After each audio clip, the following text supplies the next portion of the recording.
Programa de clasificación A, apto para todo público. Contenido educativo y cultural. Aquí empieza Este Soy Yo. Una propuesta juvenil en la que podrás conocer más acerca del mundo de los adolescentes. Este Soy Yo. Bienvenidos.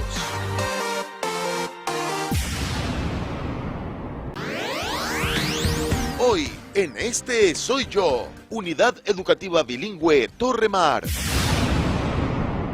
Buenas tardes en este bello viernes. Este soy yo, Torre Mar, donde el pensar es una celebración que se transfiere al mismo y a la historia nos devuelve el tiempo. Bienvenidos con el encuentro del arte, la ciencia, la cultura, el deporte y con la misma vida. Hola, este soy yo, Joel Sabando, y estoy acompañado aquí por Yamil Barrera y David Grunberg. Yamil, ¿nos quieres contar sobre el tema de hoy? Donde estaremos analizando la película 12 hombres en pugna.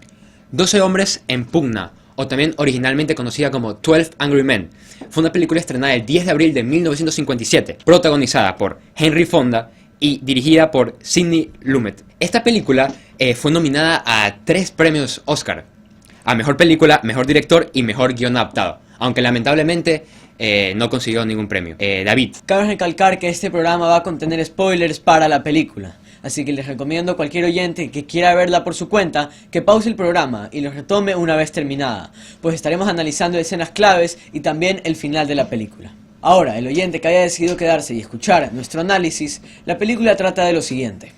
Este joven de 18 años es acusado de asesinar a su padre y el jurado tiene la decisión de si es culpable, enviarlo a la silla eléctrica y acabar con su vida o declararlo inocente. Buen comienzo por una película, en mi opinión.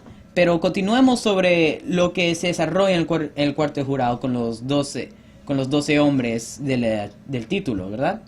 Dentro, la película trata solo de la sala en la que están estos 12 hombres del jurado, decidiendo sobre la vida de este pobre chico, del quien se acusa y al parecer en el juicio queda confirmado que asesina a su padre. Aunque el personaje principal, el jurado número 8, caracterizado por Henry Fonda, está en desacuerdo con sus demás compañeros, siendo el único que vota por su inocencia. La película trata de él, convenciendo a los demás del jurado de que este hombre no merece ser asesinado. Súper interesante. Joel, ¿qué opinas de la película? Bueno, si tú me quieres a mí mi opinión, yo digo que realmente es una increíblemente realística manera de ver cómo una persona puede cambiar la duda en algo que parece cierto, porque todo está en contra de este niño. Este chico, todo está en su contra. Hay testigos, hay evidencia, hay tiempos, todo parece en su contra, pero solo porque una persona dudó, él pudo hacer que los restos empiecen a dudar su supuestamente 100% confirmado, ¿no? Sí, esto es lo más importante en un juicio. En este caso, la duda es razonable. Este chico siendo el acusado, el deber de la fiscalía, quienes son los que lo acusan, es dejar ninguna duda de que el chico es culpable. Si la duda es razonable, esta famosa, es porque el peso de la verdad cae en la fiscalía. El deber del abogado defensor es plantar esa semilla de duda en el jurado, para que así, como podemos ver, este chico al final pueda lograr tener un voto o al menos una palabra en la decisión de seguir con su vida. Pero ya hablando ya de la película en sí como tal, ¿hay una escena que les pareció interesante o alguna escena que les pareció muy interesante para poder discutir, analizarla? Para mí, creo que la escena más esencial para el alma de esta película es la inicial objeción de número 8. Porque no tienen nombres, todos son jurado 1, jurado 2, jurado 3, hasta el 12. La objeción inicial es lo que comienza toda esta trama. Porque todo parece seguro. Y a él simplemente, con poquitos dudas en su mente, decide que no es inocente. Él nunca dice en sus palabras que él es inocente. Él solo no cree que puede ser culpable, que es una posibilidad.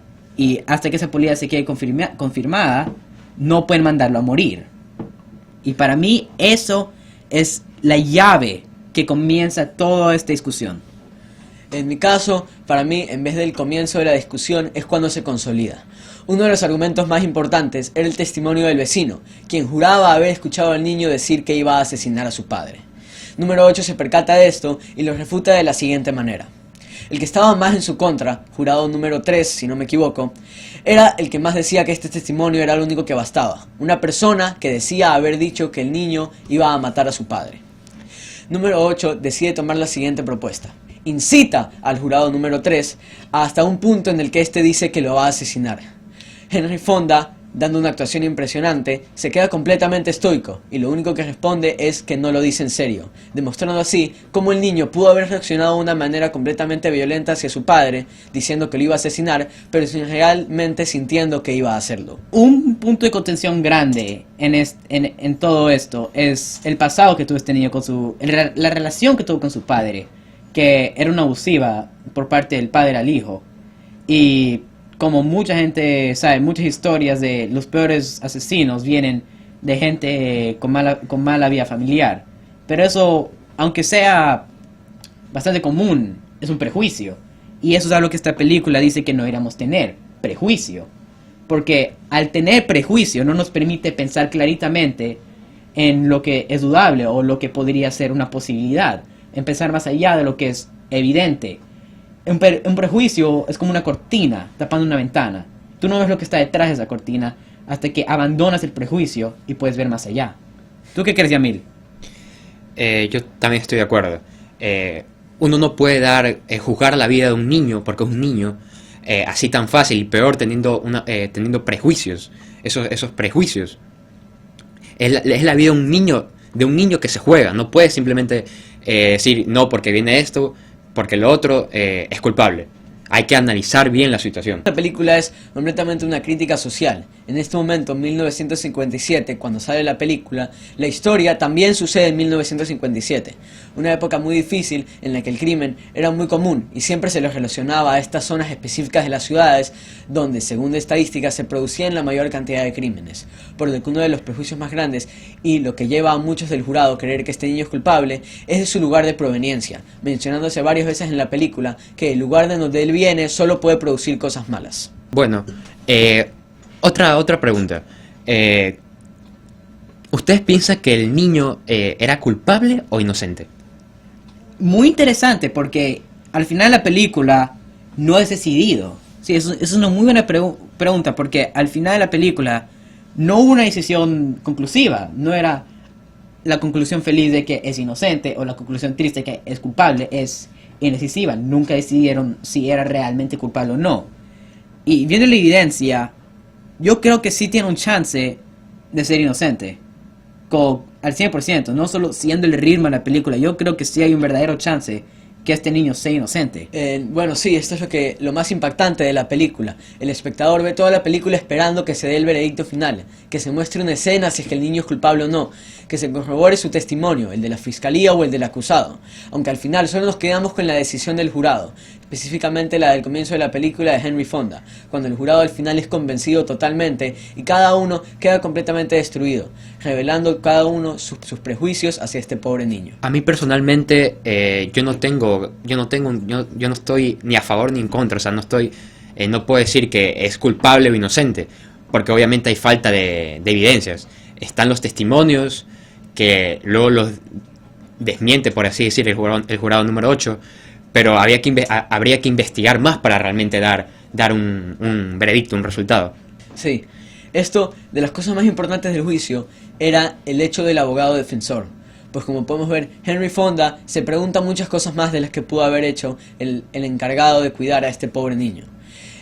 Cuando están discutiendo, Henry Fonda destruye cada uno de los testimonios de los testigos que había conseguido la fiscalía, cosa que siempre se lo cuestiona diciendo que por qué no lo hizo el abogado defensor.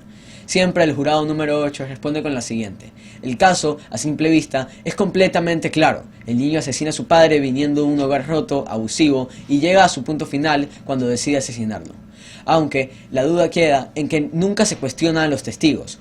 Desde la boca del jurado número 8, podemos ver que el abogado defensor siempre estaba destinado a perder. Lo único que quería era acabarlo de la manera más digna posible. Esto es gracias a que el abogado defensor tampoco tenía la perspectiva que tenía jurado número 8. Porque jurado número 8 es como una estrella brillante en una noche oscura. Él es el único que decide pensar más de lo que ya es mostrado. pensar en posibilidades jamás imaginadas, porque todo es posible en nuestro mundo. Con esa última reflexión vamos a ir al corte. Muchas gracias y ya volvemos siguiendo analizando esta gran película. Enseguida volvemos con más de Este Soy Yo.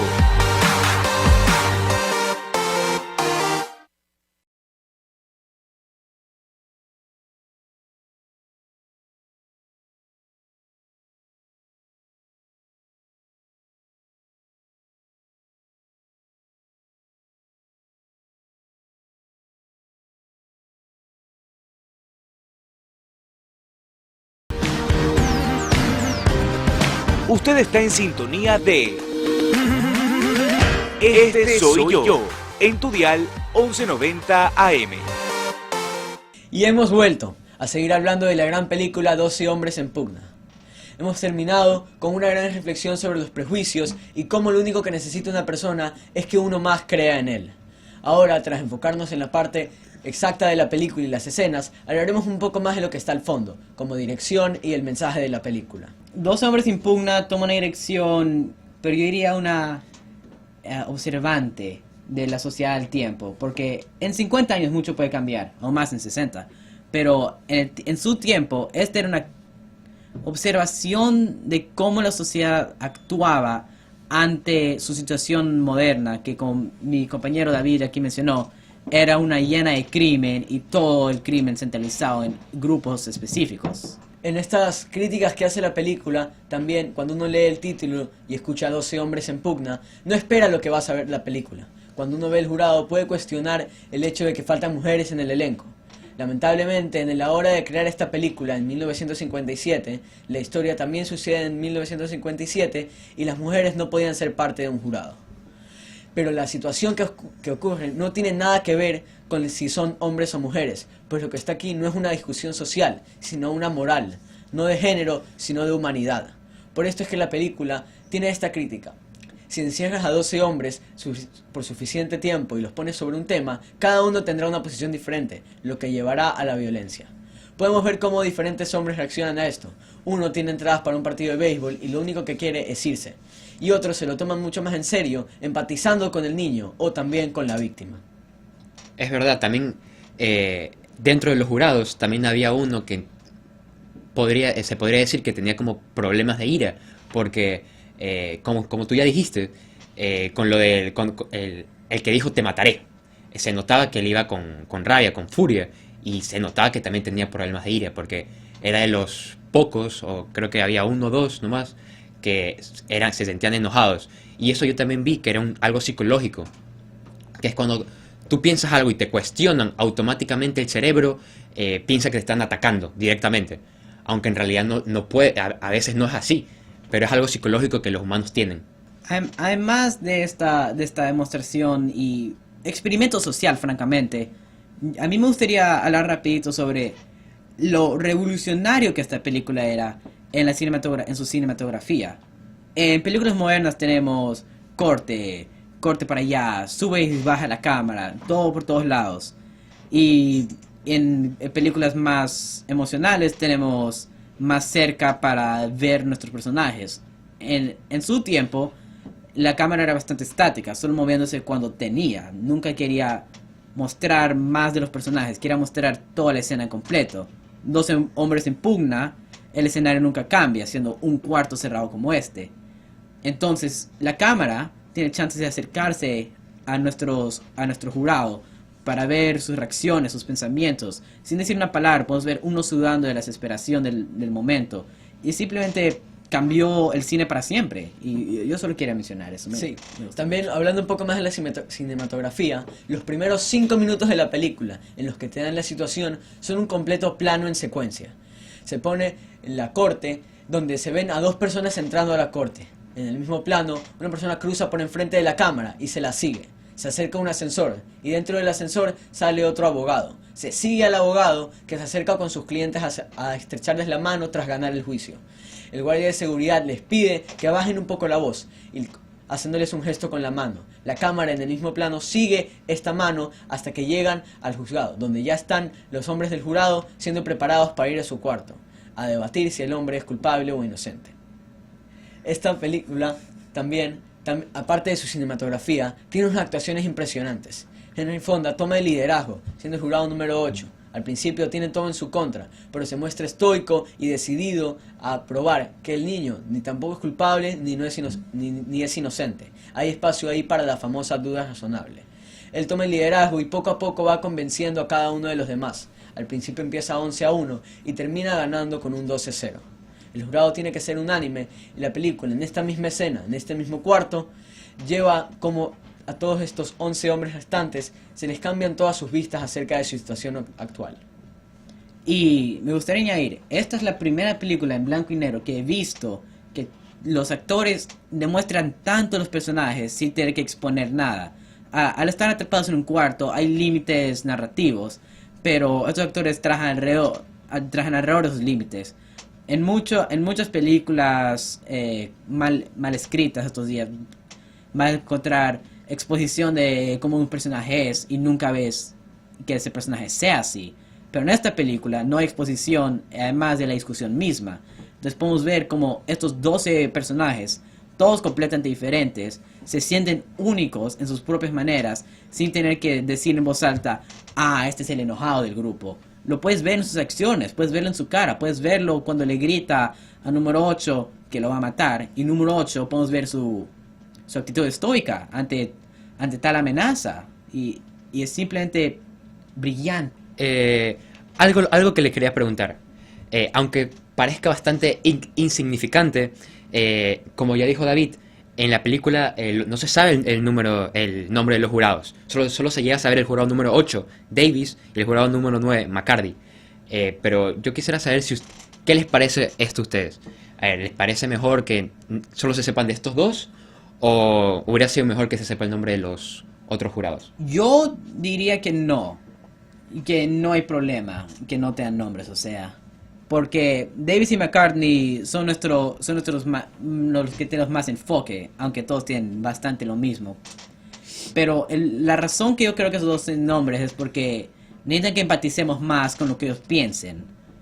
Porque no importa si son 12 hombres, 12 mujeres, 12 robots. El punto está ahí. Es una discusión entre 12 seres para encontrar si este niño de 18 años merece vida o muerte. Entonces, sabiendo el nombre de jurado número 1 no cambiaría mucho la historia, porque su punto aún está y la historia no cambiaría. Sí, eso es exactamente lo que iba a decir. No importa si el jurado es David, si el jurado es Joel, si el jurado es Yamil. Lo importante es que son el jurado. No tiene nada que ver con su identidad personal. Lo único, como en el juicio, lo único que los podemos basar es lo que sucede dentro de ese cuarto. Como ellos, lo único que pueden analizar es lo que pasó durante el juicio. No hay necesidad de saber los nombres, porque eso no es lo que la historia necesita. Lo que la historia necesita es saber sus opiniones, qué piensan acerca de lo que acaban de ver. El final es solo para demostrar que se preguntan los nombres Davis y McCarthy, quienes fueron los aliados. McCarthy siendo el primero en seguir la vista de Davis. El final me parece una de las mejores cosas, pues tras estar 3 horas debatiendo sobre la vida y la muerte y llegando a un punto de violencia entre ellos, al final cada uno va por su camino, como si nada hubiera pasado, pero todos sabemos en el fondo que sus vidas han cambiado para siempre. ¿De qué manera crees que esta película cambia como tú percibes prejuicios, David y Amil? Bueno, el prejuicio es una cosa muy importante. Podemos ver que hace ya casi 60 años seguía existiendo. Pero esto es lo que nos lleva también a cometer acciones contra personas que no conocemos. Es algo irracional que francamente no debería existir. Obviamente cada persona tiene que tener cuidado y saber tener un juicio sobre con quién está tratando. Pero esto solo lo puedes crear tras conocer a la persona. No puedes ir a conocer a alguien y ya tener una idea en tu cabeza sobre si es buena o mala. Sobre los prejuicios, sí, la película hace 60 años que igual había prejuicios, pero yo personalmente que creo que va a seguir habiendo hasta que la humanidad se acabe, porque el humano siempre tiende a pensar. Una de las cosas que nos caracteriza, siempre va a pensar, ¿qué tal si? O si ha escuchado algo de alguien, por mucho que no quiera, igual va a pensar y lo va a ver de otra manera. Es algo que los caracteriza a los humanos. Entonces yo creo que va a seguir existiendo el prejuicio por mucho que se intente quitar. Obviamente es algo bastante feo, bastante negativo, pero yo creo que va a seguir existiendo hasta que se acabe la humanidad. ¿Cuáles son sus opiniones finales en el experimento de los 12 hombres? ¿Crees que es súper realista o creen que es un poco exagerado? Bueno, no sé, francamente, pues esta es la única película que he visto que trata de esta situación, en la que no vemos, normalmente son películas de juicio, en la que se interroga a los testigos, en la que el abogado es la primera parte y el jurado es nada más lo que decide. Recaen los abogados determinar si es culpable o no, aunque en la realidad es el jurado quien tiene que tomar la decisión. Y Sidney Lumet decidió tomar esta decisión de crear una película que demuestre lo que en verdad pasa en un juicio, sobre quién de verdad recae el peso de decidir si es culpable o no. Los 12 hombres del jurado, que la mayoría no tienen ningún tipo de experiencia con la ley, y es nada más un juicio de moralidad. Como también dijo David, también es mi primera vez viendo este tipo de películas, y también como dijo Joel, es mi primera película mi primera película en blanco y negro, así que no sé realmente, no te podría dar una respuesta a la pregunta que nos planteaste.